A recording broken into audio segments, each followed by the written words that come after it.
아직은 아닌 것 같습니다. 아직 아닌 것 같으시죠? 주도주가 매그니피센트 세븐에 머물러 있으면 장은 더 가는 거고, 다우지수까지 간다 그러면 정말 조심해야 되는 거고, 시장에서 정말 무서운 게 레버리지. 아직 역사상 최고치까지는 안 간. 세 번째는 IPO 붐 나오는 거 보면서 장 끝났다. 세 가지 요건 중에 트럼프 2기 내각 인선 이제 마무리가 되면서 관련해서 좀 질문 드려보고 싶은 게, 사실은 어떤 인물들이 개개인이 그 내각에 들어가느냐에 따라서 또 영향을 미칠 부분에 대해서도 저희가 생각을 해봐야 되잖아요. 당장은 재무부 장관에 대한 인선 지명, 여기에 있어서는 좀 시장에, 금융시장에 어떤 영향을 미칠 것인가, 어떤 말씀해 주시겠습니까? 뭐 헤지펀드 창업자고 하면 네. 뭐 일단 금융시장에 대해서 좀 아는 사람이라는. 그러니까 물론 이제 우파인데, 그 우파라 하더라도 약간 전통적인 우파 성향이죠. 그래서 이제 관세 막 이런 거에 대해서는 그건 관세를 활용해서 우리의 정책적인 의도, 다른 나라에 대해서 우리가 원하는 걸 좀 압박하는 용도로 그걸 써야지, 무기를 써버리고 나면 별로 효과가 없다. 이제 이런 생각들을 좀 하는 편인 것 같고, 또 다른 한편으로는 이제 균형 재정, 특히 재정 적자를 GDP의 3% 이내로 좀 하겠다, 뭐 333 이런 이야기도 나오고 하는데, 이제 뒤에 두 가지는 말도 안 되는 소리고, 앞에 있던 3%가 이제 진짜 의미 있는 3인데, 차트 한번 같이 보면서 잠깐 이야기 좀 나눴으면 좋겠습니다. 왜 제가 그런 좀 선녀다 이런 이야기를 하냐면, 이 사람이 그래도 현실 인식이, 마우스가 움직이고 있죠. 잘 나오네요. 보시면 알겠지만 이 트럼프거든요. 이게 무슨 말이냐면, 경기가 회복되면 흑자로 가야 돼요 원래. 근데 여기가 트럼프 1기, 이 보이시나요? 트럼프 1기 내내 어마어마하게 재정 수지가 적자를 강행해서 가고, 그리고 난 다음에 코로나 터지고 더 이 추세가 계속 이어지고 있죠. 저는 이렇게 바이든 행정부가 전형적인 파퓰리즘 정부다, 거기도. 그러니까 트럼프 1기랑 바이든 정부 내각의 공통점이 뭐냐면, 재정을 그냥 펑펑 썼다. 그러니까 거의 그 금융시장의 참가자들이 보기에는 정말 저래도 되나, 기축통화 국가라는 것이 일단 기본적인, 그 다른 나라들에 대해서 위기 때 통화를 공급해주고 위기에 함께 이제 리더십을 발휘하기 위해서는 자기들도 뭔가 규정을 지키고 규율을 지키는 맛이 있어야 되는데, 그게 워싱턴 컨센서스의 기본적인 교리인데, 건전재정이라는 원칙은 다 그냥 줘버리고, 저렇게 GDP의 한 7% 정도 되는 어마어마한 재정 적자를 바이든 행정부가 썼거든요. 그러니까 금리가 딴 나라보다 미국 금리가 왜 이렇게 높으냐, 유럽이나 한국 금리보다 미국 금리가 압도적으로 높은 이유가 뭐냐 하면, 그만큼 수급이 안 좋기 때문인 거죠. 여기다가 QT까지, 즉 이제 양적 축소까지 하고 있다 보니까 이렇게 이제 그동안 균형이 안 맞아 나가면서 미국의 공급 과잉, 채권 공급 과잉 문제를 옐런 재무장관이 그렇게 어떻게 보면 정말 힘들게 어떻게 해소해 왔던 몇 년이었다고 볼 수 있는데, 이제 이걸 물려받은 새로운 재무장관이 저 재정적자 막 하겠어요 이래버리면 이제 더 가는 거였는데, 이 사람은 일단 3% 이야기를 하면 이거 굉장히 지금 반토막이 나는 거거든요. 근데 이제 뭐 이런 면에서는 굉장히 긍정적인데, 현실성이 있는가? 역시 그런 면에서는 이 사람도 트럼프 내각답다. 그러니까 다른 사람 비하면 선녀지만, 제가 봤을 때는 뭐 지킬 가능성은 전혀 없다. 그럼 실제로는 적자를 말씀하시죠. 7% 3% 가는 거는 뭐 거의 그림상으로 불가능해 보이잖아요. 뭐 경기가 아주 박살나거나 그래야 되는데, 그러면은 그냥 재정 적자를 더 늘리지 않는 선에서 지키고, 왜냐하면 지난 2년이 저도 너무 이상한 게, 경기가 좋았는데 재정을 썼단 말이에요. 맞습니다. 그 트럼프 1기 때는 그나마 경기가 나쁘고 중국이 미니 불황에 빠졌으니까 뭐 반 정도 이해할 수 있다고 쳐도, 이번 2년 정말 이상한데, 그 베세트라는 사람이 QT를 없애고 재정은 유지하고 뭐 이런 식으로 되게 천천히 이 미국 채권의 부담, 재정에 대한 부담을 없애는 쪽으로 가기만 해도 시장이 좀 인정해 줄까요? 아니면 좀, 예를 들면 지금 사실 정부 부채 비율도 유예된 상태로 끝나 있잖아요. 그런 건 어떻게 보세요? 네, 그러니까 선녀라니까요. 그러니까 선녀도 이제 그 어떤 식으로 선녀 일을 할 거냐가 중요하니까. 일은 못 하겠죠.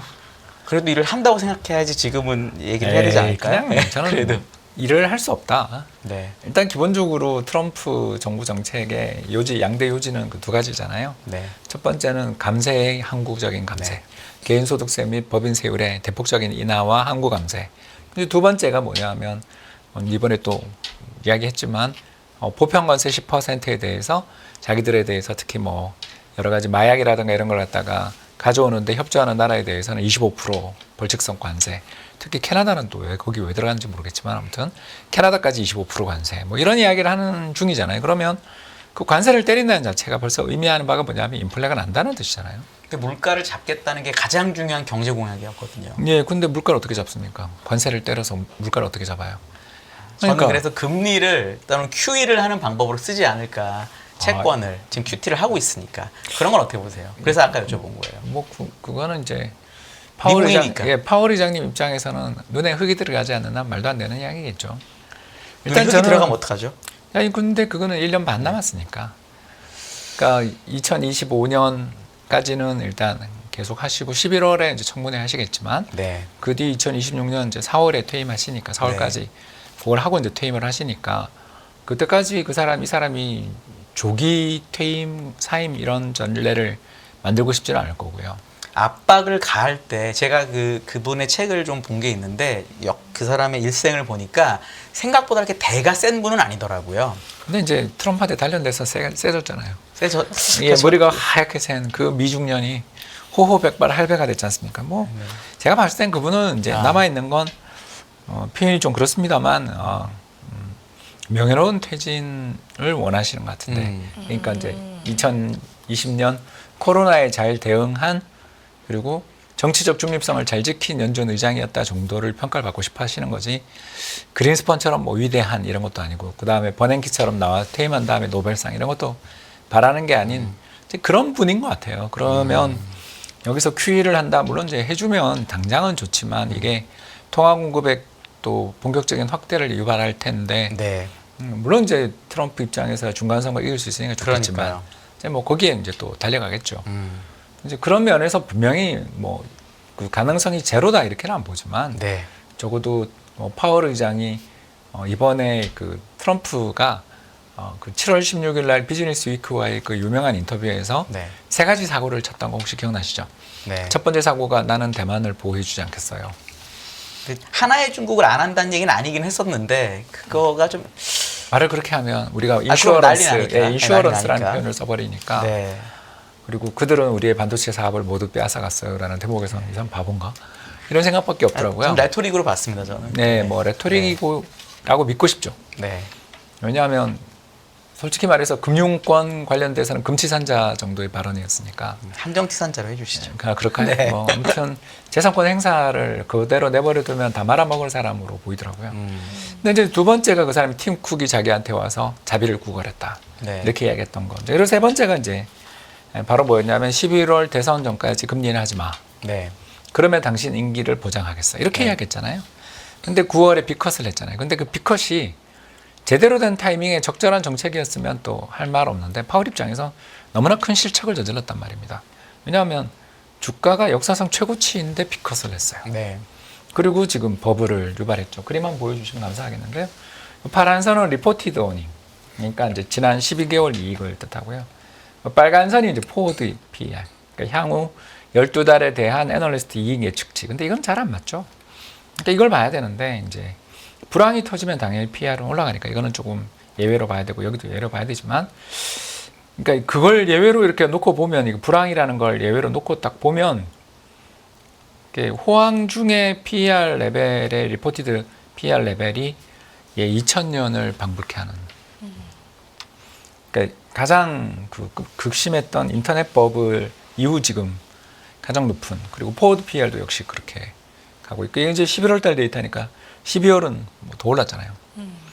나스닥 보면 이제 더 심하고, 이제 물론 이제 이게 버블이 있다고 해서 터진다 이걸 제가 말씀드리려는 게 아니라, 이 상황에서 비컷을 해줬고 75bp를 누적으로 인하해 준 건 제가 봤을 때 연준이 굉장히 실수한 거고, 연준이 이렇게 실수한 상황에서 트럼프 입장에서는 그럼 내가 대통령 되면 더 인하해 줘라고 말할 텐데, 파월은 자기가 장이 이렇게 좋을 줄 모르고 금융시장이 이렇게 좋아질 줄 모르고 그때 8월 초에 주가 폭락한 것 때문에 미안해가지고 금리 비컷 인하했다가, 또 이걸 저 트럼프 진영에서는 어떻게 볼 수 있냐면 바이든 대선을 돕기 위해서 비컷한 거 아니냐, 이렇게 해석할 수 있잖아요. 다 그렇게 해석하는 것 같아요. 제가 보니까. 그렇게 보면 트럼프 입장에서 이 사람은 자기의 적이거든요. 그래서 그러면 SEC 위원장 내보내는 것처럼 이 사람도 네. 내보내고 싶을 텐데 파월이 임기 1년 전에 그렇게 불명예 퇴진을 용납할 사람도 아닌 것처럼 보이고. 네.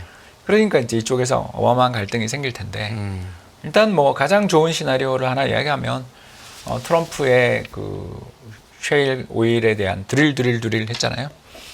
그런 거가 이루어지면서 국제유가가 지금도 68불까지 내려왔지만 더 많이 빠져서 인플레이션을 여기서 억제를 내년까지 계속 해준다라면, 그러니까 관세 부과 이런 거에도 불구하고 국제유가 빠진 효과가 더 커서 인플레이션을 상쇄시켜주면 파월 입장에서는 인플레가 죽었으니까 금리 인하해 줄게요 하고서 타협하는, 이게 이제 베스트 시나리오고, 이렇게 되면 뭐 내년에 미국장 진짜 좋은 거고요.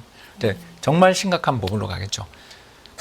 사실 관세 계산해 보니까 전체 수입의 한 지금 2.8% 정도 되더라고요. 프레드 데이터로 계산해 보니까. 그럼 예를 들어서 관세가 2.8%가 3.8이 되려면 모든 나라의 관세가 30%쯤 오르면 그렇게 올라가는 거잖아요. 근데 지금은 이제 미국하고 캐나다에만 매긴다고 하고 중국도 뭐 10% 추가 정도면 현재 관세 수준에서는 그게 물가에 정말 그렇게 큰 영향을 줄 거냐에 대한 의문도 있는 게 사실인 것 같더라고요. 제가 블룸버그 인터뷰 그 다음에 한 거 CNN 그거 보고 하니까 거기 진행자도 그런 식의 질문도 있었던 것 같은데 대표님은 그런 거에 대한 비는 혹시 어떠세요? 네, 뭐 블룸버그 이코노믹스에서 나온 전망치를 잠깐 인용하자면 네.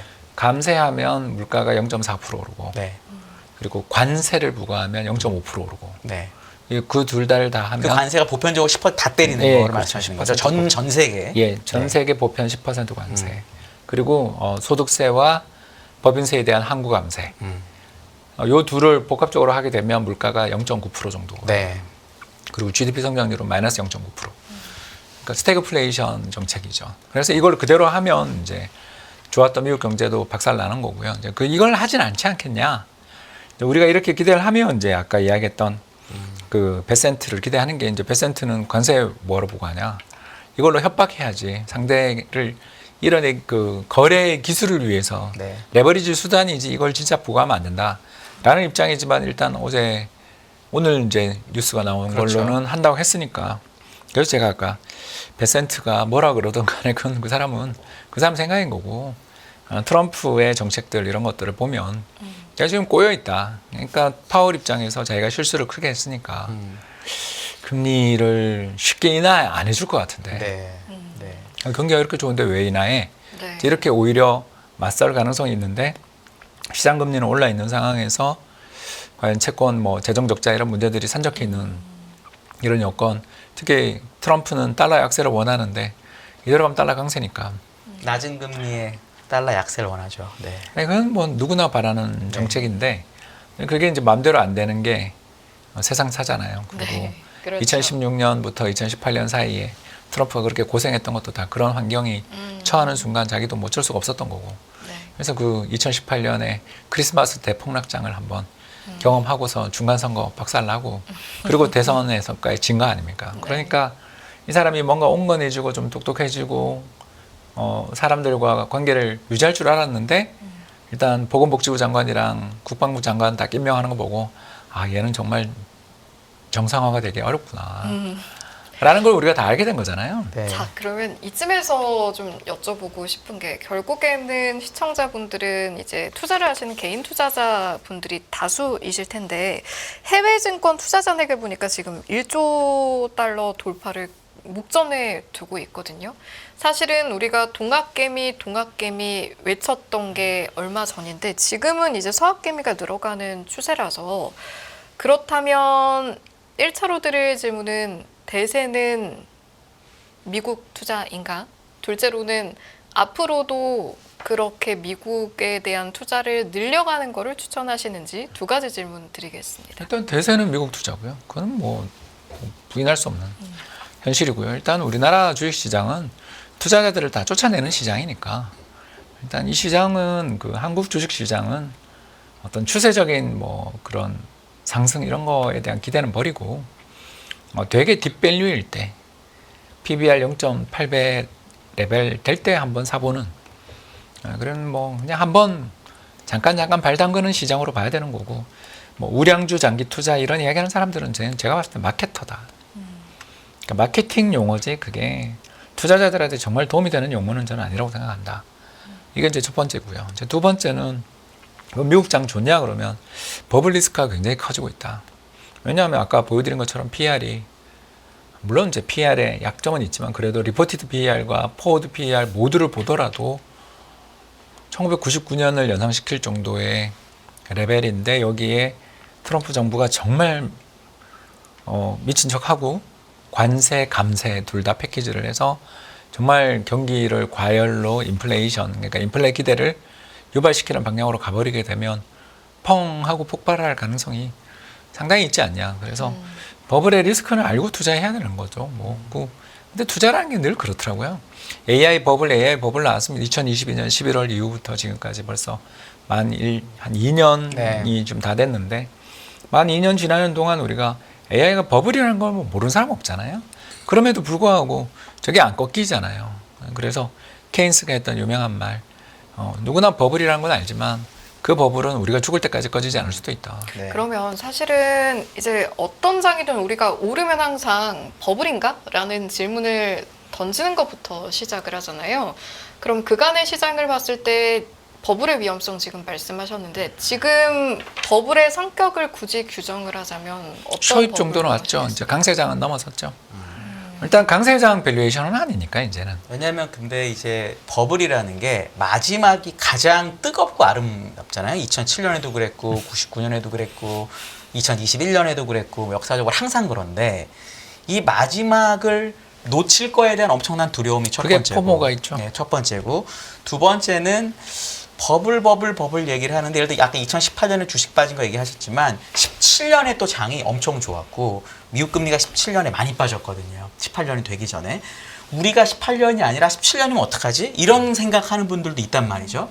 요거에 대한 판단은 우리 대표님 어떻게 하시는 게 이제 좋을 그럴 것 때 같아요? 이제 저희가 세 가지 정도 드리는데요. 네. 일단 첫 번째 주도주가 확산될 때 조심해라.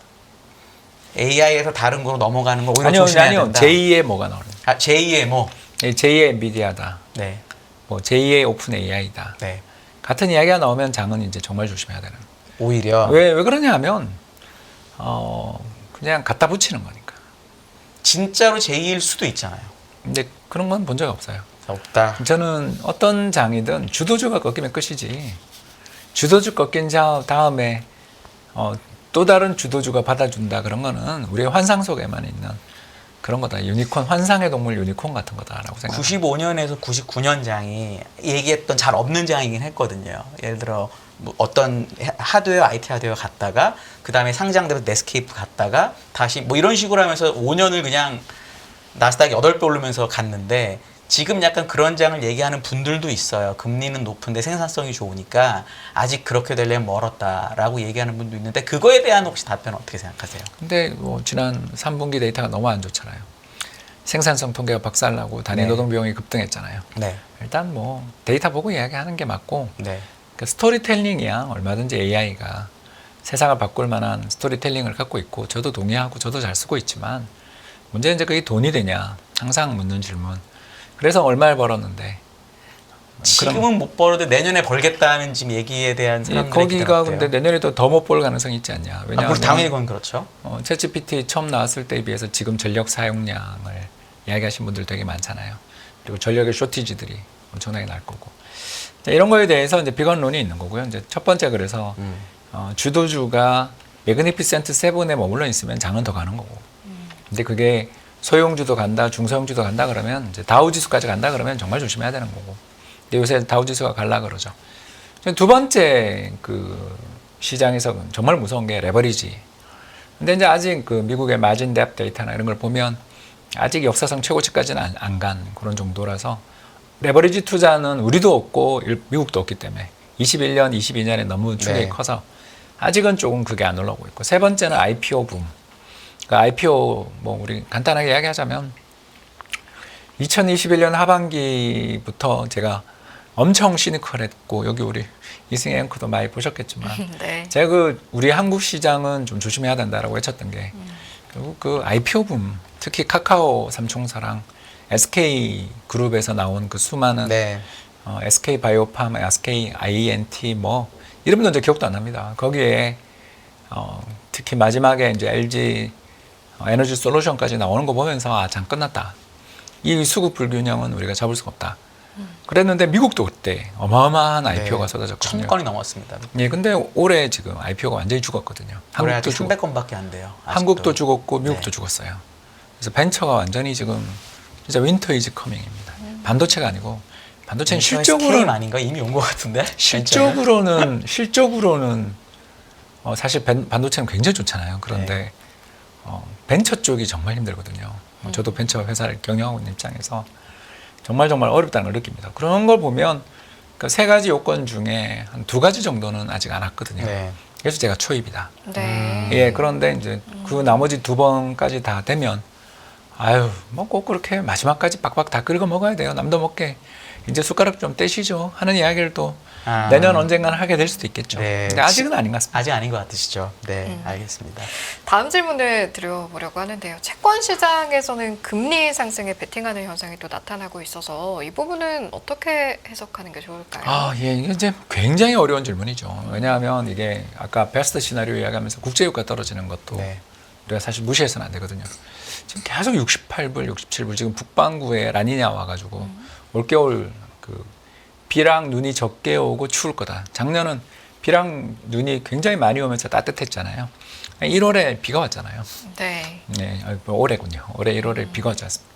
그게 이제 엘니뇨 효과인데 올해는 이제 라니냐로 간다 그러면 그 건조하고 추운 겨울 대신에 열대 지방에는 비가 많이 오는 따뜻하고 좋은 그렇게 되면 이제 커피콩, 원면, 원당으로 이어지는 그 열대지방 삼총사들은 작황이 굉장히 좋아지고 겨울이 추워지니까 천연가스 가격 같은 게 올라야 되는데 원유는 떨어진단 말이에요.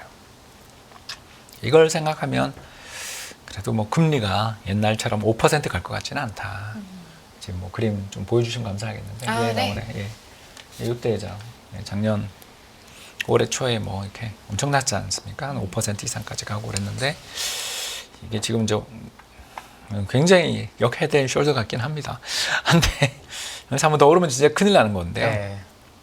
근데 이제 이 정도에서만 막아준다면 뭐 이 정도에서 막아준다면 이제 여기 저는 다시 3% 갈 것 같지는 않고요, 솔직히 4% 초중반에서 이제 이렇게 움직이지 않을까. 그러면 사실 뭐 채권도 또 캐리를 하면 되니까 이자를 받으면 된다 말씀입니까? 예, 이제 그러면 되니까 나쁜 투자처는 아닌데 일단 저는 미국 채권 투자하고 싶진 않다. 저기 금리를 제가 보니까 2016년에는 트럼프가 될 줄 아무도 몰랐기 때문에 대통령이 되고 두 달 동안 금리가 1.8에서 2.5로 한 방에 올랐는데 이번에는 대통령이 되기 전에는 금리가 많이 오르고 되고 나서 오른 게 사실 자꾸 오른다고 그러는데 지금 4.3%예요. 오히려 빠졌거든요. 그럼 오히려 이제 채권이 올라갈 거란 아까 그 뭐 관세 이런 게 다 반영이 되고 오히려 경기가 나빠지는 걸 반영해서 채권이 매력적인 투자자라고 주장할 수도 있는데 이건 어떻게 생각하세요? 이제 그렇게 되면 내년 버블이 오는 거죠.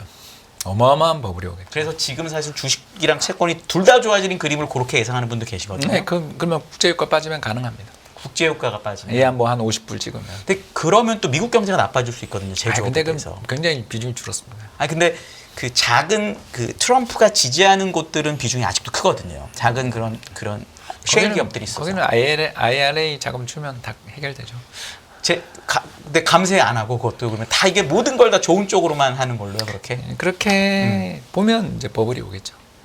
어마어마한 채권에 버블이 대한 것도 주식에 채권이든 대한 것도. 주식이든 네. 다 한번 버블이 이제 그러니까 2020년 3월 바닥 이후에 마지막 21년 10월까지. 까지 갔던 그 버블보다 더한 게 올 수도 있는 거죠. 왜냐하면 이제 모든 건 다 해결됐다라는 그런 스토리가 나오니까요. 그러니까 관세 부과해서 인플레, 근데 국제유가 하락으로 다 해결되는데 뭐가 문제야?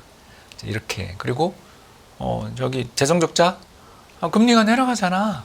인플레이션이 죽는데 뭐가 걱정이야? 그리고 뭐 생산성 지표까지 만약 좋아진다면 더 할 나위 없는 그림이 나오면서 모든 게 걱정 없을 때 버블이 펑 하는 거잖아요, 원래. 그런 시기가 올 수도 있죠. 근데 가능성은 낮게 보시는 거죠, 대표님은? 그렇게 되지 않기를 바라는 것 같아요. 그러니까 우리가 트럼프 행정부를 이제 예상했으면서도 해서 머리에서 지웠던 이유가 그가 대통령이 되면 이제 우리 금융시장에 있는 사람들 입장에서는 한 찹을 모르는 세상을 살아야 된다는 걸 너무나 우리가 일기 때 잘 봤기 때문에 그래서 그 사람에 대한 그 본능적 혐오가 있거든요. 그 본능적 혐오 때문에 싫어하면서 애써 머리를 지웠는데 딱 당선되고 그 사람 임명하는 꼬라지를 보니까 이제 아 왔구나 라는 걸 알게 됐고, 왔을 때 이제 사람들의 패턴이 어떻게 되냐면 고참들, 그러니까 오랫동안 이 시장에 있었고 일기를 경험해본 사람들은 보수적으로 좀 대응을 하고, 그러니까 채권이 이렇게 금리가 올랐겠죠. 네. 그러니까 리스크 헤지 쪽으로 많이들 돌아선 반면 모든 스토리는 다 선순환을 향해서 간다. 트럼프 트레이딩 가자 하고 이제 개미가 들어오면 아까 이야기했던 그 레버리지가 확 들어오겠죠. 그러면 정말 이제 아까 방금 이야기하신 것처럼 그 마지막 불꽃이 원래 상승 오파가 제일 세거든요. 네. 그래서 상승 오파 나올 때는 진짜 레버리지 돈이 들어올 때는 무섭게 특히 그 숏 포지션들을 다 잡아먹으면서 올라가는 그런 장이 내년 상반기 올 수도 있다. 저는 동의합니다. 근데 그 가능성은 배제하고 싶은 게, 왜냐하면 앞으로 배제하고 싶은 거 말고 예. 냉정하게 보셨을 때 얼마나 되실 것 같으세요? 그러니까 사실 제가 이제, 정리하겠습니다. 그러니까 바람이 원하는 거 아닌 말고. 실질적인 가능성에 대한 그러니까. 질문인 한 것 3할 같은데요. 정도는 돼 보여요. 3분의 1은 네, 3분의 1은 되는 것 같습니다, 솔직히. 알겠습니다. 왜냐하면 유가가 이렇게 추운데 안 빠져요. 아예 안 올라요. 와, 네. 정말 천연가스 난방유, 그 네. 난방가스 가격, 유럽 가격은 폭등 중인데 유가는 빠지잖아요. 이게 진짜 무서운 거거든요, 이게. 네. 공급과잉입니다. 알겠습니다. 홍순옥 프레즘 투자자문 대표님과 함께했습니다. 잘 들었습니다. 감사합니다. 안녕하세요. 이승입니다. 더 많은 영상을 보고 싶으신 분들은 화면 오른쪽에 있는 구독 버튼을 눌러주시기 바랍니다. 그리고 영상을 보시면서 좋아요는 필수인 거 아시죠? 항상 인포맥스 라이브를 사랑해 주셔서 감사합니다.